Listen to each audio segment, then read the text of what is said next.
Orla, and can I welcome Dr. Gabalova to the House and the Azerbaijani delegation, particularly on behalf of our former colleague Terry Layden, who is a neighbour of mine, and seeing as Terry couldn't welcome you here, I'm glad to do that. So it's great to have you here with us today, and I hope you enjoy your visit to Ireland. I hope that your engagement with your colleague speakers from the other parliaments here is a very productive one, and hopefully it will lead to stronger and better relationships right across the world.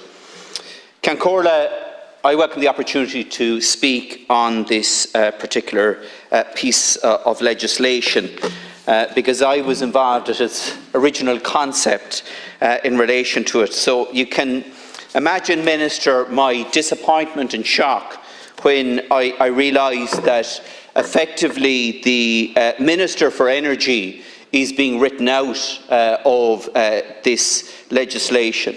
As you know, Gas Networks Ireland was originally through Bord Gáis directly responsible and accountable and under the remit of the Minister for Energy, just as the other networks, energy networks in this country, Airgrid, ESB networks, along with Gas Networks Ireland, were all under the remit of the Minister for Energy.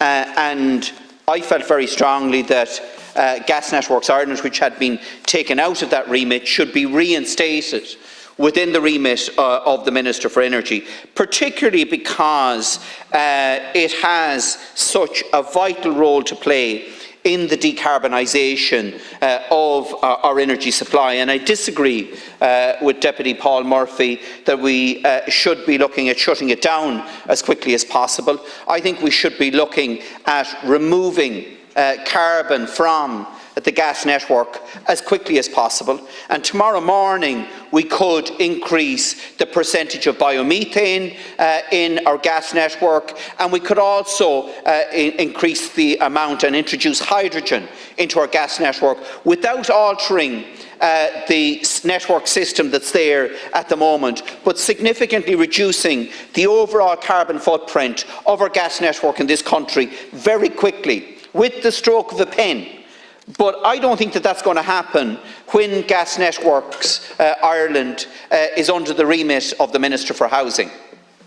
And I think it's wrong that that's the case, and that's the reason I want to raise this issue here. Now, I know the Minister will come back and quote an EU directive, but the reality is that today electricity generation, electricity transmission is under the remit of the Minister for Energy. Not only electricity transmission in this jurisdiction, but also in Northern Ireland. And it should be under the remit of the Minister for Energy and Energy Policy in relation to our gas network as well. And I would ask the Minister to look again at this situation, to engage with the European powers in relation to it, because I think Gas Networks Ireland has a huge role to play in terms of decarbonising, particularly in relation to the whole area of district heating. And disappointingly, we have seen the development of district heating in this country grind to a halt because we're waiting for legislation to come in to stimulate the market, when what we should be doing is directing Gas Networks Ireland to actually drive this whole network right across this country, not just on the glass bottle site in Dublin, not just in Tala as a pilot initiative, but in towns across this country which can tomorrow morning be reconfigured to take a district heating system. I think of the likes of Cavan and Roscommon towns in particular. There are about 10 or 12 towns around the country that have public loads available to them that could make district heating viable, where those public loads are in very close proximity to each other, where a lot of the legwork has already been done. But we're doing this in a piecemeal manner. And the legislation that's being proposed to be brought into the House here in nether time, whenever that will be, the heating bill, which the heads and drafting is ongoing at the moment, when that legislation is in place, we're expecting the private sector to come in and stimulate this, rather than directing our own semi-state company to drive this forward. And it will require a direction from the Minister for Energy to make this happen.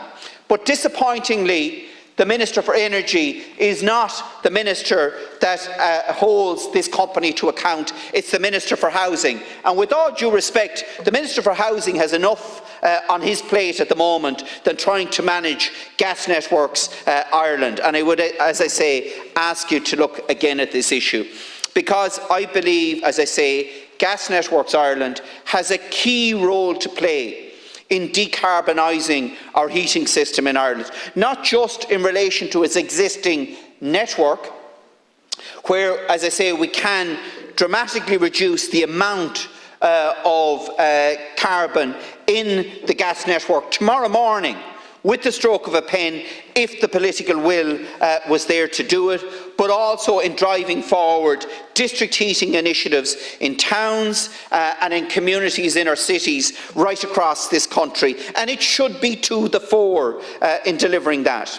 And what disappoints me is that while district heating was a priority in Project Ireland 2040, and Gas Networks Ireland was seen to be a key driver of that, that has been erased out of the revised National Development Plan that was published by this government in 2021.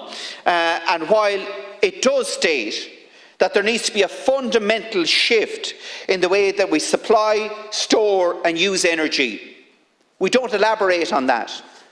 And Gas Networks Ireland is a semi-state company that could be instrumental in managing this, not just in terms of the existing gas network, but more importantly in terms of district heating, and it should be to the fore in developing green hydrogen here in this country. And I think if tomorrow morning the government directed Gas Networks Ireland to take on a new remit, to try and drive decarbonisation of the existing gas network, to look at driving initiatives in relation to district heating, to lead the development of green hydrogen in this country, I think investors from outside would look differently at this country, would look at a country that wants to drive that fundamental shift in terms of decarbonisation. But instead of that, we're kicking the can down the road, we're looking at this in a piecemeal manner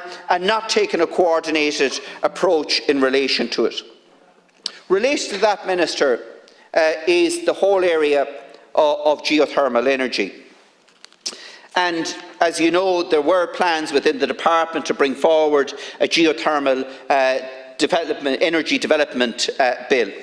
And back 2 years ago, when I asked the Minister Ryan on what was happening in relation to the progression of this, he told me that in November of 2020, there was an assessment of geothermal energy for district heating in Ireland published, along with the Geothermal Energy in Ireland, a roadmap for policy and a regulatory framework, but that it required further research, the development of a draft policy statement and final policy for consideration then to be presented to government. Little has happened, Minister, since then. That was over 2 years ago. And again, you know, we're still looking at the possible preparation of legislation in this area. Right across Europe, particularly in Northern Europe, geothermal energy is a key driver of heating, both in individual homes and in district heating. And I believe personally is a far more sustainable solution for driving the conversion of heating through electrification than air source heat pumps are in this country. Yet we still do not have the legislative framework in place, and there seems to be no indication that we will have that legislative framework anytime soon. And again, here is an area that Gas Networks Ireland, working with the Geological Survey of Ireland, could actually positively move this whole area forward. But instead of that, we are looking at Gas Networks Ireland as a traditional energy company. It's there dealing with a dirty energy, less dirty than some other energies, but still a dirty energy. And what we're trying to do is brush this under the carpet, keep it as far away from the Minister for Climate as possible, because he does not want to dirty his hands with it. And I can understand, if it is a fossil fuel company, then yes. But there is an opportunity here, a unique opportunity to change and radically change the remit of Gas Networks Ireland. Use it as an innovative semi-state company driving a new alternative plethora of energy sources in this country, radically delivering clean, green energy in individual homes and in communities right across this country. But the commitment is just not there to do it. And one of the things that was disappointingly airbrushed out of the revised National Development Plan was to develop town-scale pilots for food and agricultural waste to gas anaerobic digesters within the agricultural catchments to provide an outlet for some of the slurry that we're now talking about that's causing huge problems for dairy farmers in terms of the Nitrates Directive. If that had been implemented, we could be taking that slurry now, reducing the nitrate ratio per hectare on those farms around the country, providing a sustainable, clean alternative in terms of biogas for district heating in a number of towns and industries. But nothing has happened with it. That has fallen by the wayside over the last 5 years because it hasn't been a priority. And as I say, there are opportunities not just here in the Docklands in Dublin, not just in Tallaght, which is the only pilot that's up and running, but there are about 10 to 12 provincial towns around this country where district heating could be developed as a viable solution, with the state taking on the bulk of the load on that district heating, ensuring that new housing development in those towns is based on a district heating system, a clean, green heating system. And it's deeply disappointing that, we look at these problems the same way as we've always looked at them, and we're not prepared to use our semi-state companies to drive a new level of innovation that is so vitally important if we're going to achieve the objectives that we set out in decarbonising our economy. Minister, I want to finish with one other point in relation to decarbonisation, and it's touching on a comment that was made earlier by Deputy Paul Murphy. And that is in relation to the better energy schemes and the warmer home schemes. And we should be ensuring that when we carry out these retrofits, they are in a manner that leads to decarbonisation of those homes. But the reality is that under the Better Energy Home Scheme, the grants alone are not acting as a sufficient stimulus for people to carry out the retrofits of their home. And the reason for that, Minister, is that many families do not have the capacity to borrow the additional money that's required. Now, sadly, when I was in the department, I strongly made the argument that we should introduce 0% long-term loans to facilitate the deep retrofitting of homes. And all of the economists argued with me at the time that this isn't the way to go. In fact, I'm only coming from a meeting with both the Minister for Public Expenditure and Reform and the Minister for Finance, where I've made this very point to them in our pre-budget submission, as I've made in last year and the year before that and the year before that. Now, bizarrely, the Banking Federation have come out in the last few days and endorsed such an approach in relation to this. And I know from talking to families around the country, they are willing to carry out this investment, but they do not have the capacity to borrow. And we need to introduce an innovative scheme where the payback would be through a person's utility bill, through their electricity bill or through the gas bill. This has been done previously by the electricity companies in this country in terms of the shallow retrofits. Why will we not do it in relation to the deep retrofits? And it's not a case of reinventing the wheel. And just finally, Minister, then, in relation to the other aspect of this scheme, and that's in regard to the Warmer Home Scheme. And the Warmer Home Scheme carries out a 100% retrofit free of charge for people in fuel poverty, people in receipt of the fuel allowance, who desperately need this work to be carried out. Now, unfortunately, those people presently have to wait nearly 2 years for that work to be carried out. But I note that the team that go out and carry out the assessment of the homes have become far more rigorous in terms of what homes they will allow into the scheme. And the homes that are losing more heat are the ones that are most likely to be denied access to this scheme. And we now have an all or nothing approach being taken by the SEAI. If it's a standard 3-bedroom, semi-detached home, grant, we'll do the retrofit on it. But if there's any unique challenges with the home, if it's an older home, the SEAI are walking away and saying, no, it doesn't meet our criteria, it's a heritage home, we can't do anything with it, you'll have to wait for another few years before anything has happened. And people are left 2 years down the road with astronomical heating bills, in fuel poverty, and the state is saying, no thanks, we're not going to help you out. Now, surely to God, Minister, the basic thing that should be done in relation to those homes, after waiting 2 years to be told, is that the SEAI should at least ensure that there are shallow measures carried out.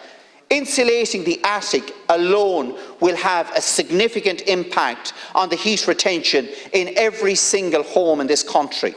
Replacing the lights with low energy consumption LED lights will have an impact in relation to it. Sealing the windows and doors to take the drafts out of those houses will have a significant impact. They are all low cost measures, but they will have a big impact in terms of keeping that older person, that person in fuel poverty, warm in their home for significantly less than it's costing them at the moment. But the SEAI say it's all or nothing. We do the deep retrofit if it's a standard house. If it's not a standard house, no thanks, you're going to be left high and dry. That's wrong, Minister. This scheme, the Warmer Home Scheme, is about addressing fuel poverty. It's not about dealing with low-hanging fruit in terms of retrofitting for the SEAI so they can clap themselves on the back and say, Minister, we've reduced the waiting list. We've reduced the waiting list because we're excluding the most vulnerable families, individuals and homes from the scheme. It's wrong, Minister, and I would ask you to revisit it. Thank you.